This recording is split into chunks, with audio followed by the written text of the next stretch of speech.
Welcome to The Explainer. Today, we're diving into something huge that's happening in sports.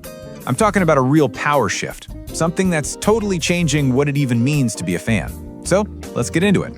This quote, this just nails it. For what feels like forever, being a fan was pretty simple, right? You bought a ticket, maybe a jersey. But that whole relationship is getting a massive upgrade.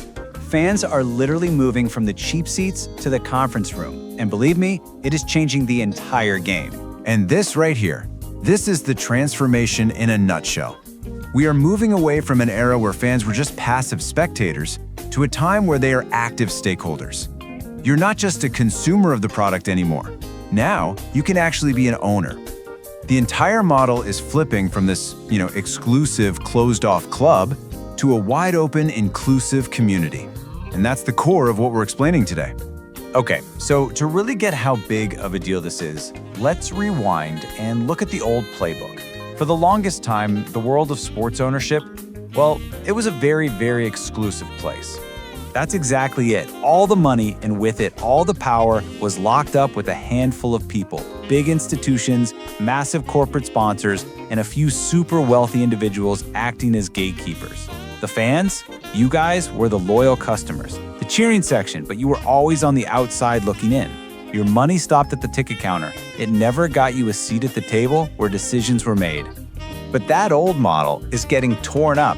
We're in a new era now, one where a team's most valuable asset, and that's its passionate fan base, is becoming its most powerful partner. And you gotta understand, this isn't some small adjustment we're talking about. This is a genuine redistribution of power. The money isn't just trickling down from the top anymore. No, it's being raised directly from the ground up, from the very communities that built these teams in the first place. So, you might be asking, why are teams and leagues jumping on this? Well, frankly, because it just works.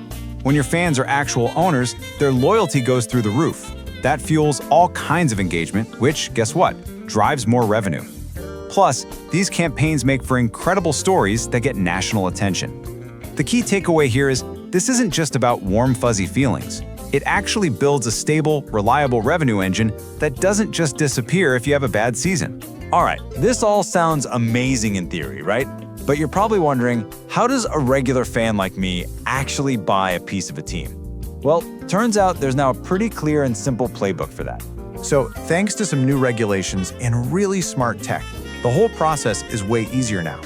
First, a team just picks the right legal path for what they're trying to do. Then, they can launch their campaign on a platform that makes investing feel as easy as, say, buying something online. They can track all the data in real time to see who's investing and what's working. And the whole thing is built to scale, whether you're raising $500,000 or $50 million. And look, this isn't just some idea on a whiteboard. It is happening right now, and it's having incredible success. The proof, as they say, is in the pudding, or in this case, the numbers. Let's just start with probably the most famous example in American sports, the Green Bay Packers. They're already community-owned, so they turned to their fans, the Cheeseheads, and raised over $65 million just to upgrade the stadium. That shows you the incredible scale that's possible when you let your fan base in. And it's not just for teams that have been around forever. Look at the Oakland Ballers. They just raised over $3 million directly from the community to build a brand new team from the ground up. I mean, that's community building in action. Those fans aren't just watching some team, they're watching their team. This model is also smashing barriers in sports that have always felt, well, a little stuffy. Tropical racing raised more than $9 million, basically throwing the doors open on the sport of kings to everyday racing fans. It's a perfect example of shifting the sport from exclusive to inclusive. Now, while this might feel like a brand new thing here in North America, it's really important to get this. This is a battle-tested strategy. In fact, it's been the way things are done in Europe for decades. Yeah, over in Germany, they have what's called the 50+1 rule. It basically guarantees that the club's members, the fans, always keep the majority of the voting rights. It stops some outside investor from just buying the team and taking it over. And in Spain, you have giants like Real Madrid and Barcelona. They are owned and run by their members, the socios.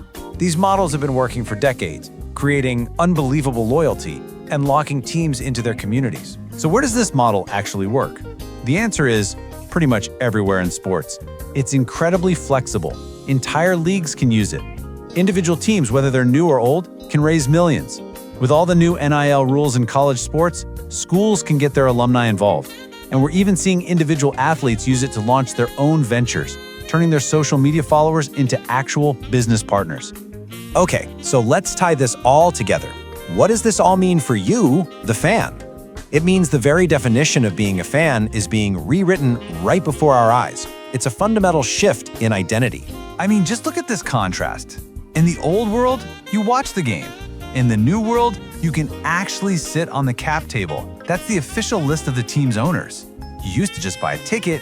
Now you can literally buy into the team. You're no longer just a customer, you're an owner, you're an investor, and you are a true ambassador for the club that you love. And that brings us to our final thought.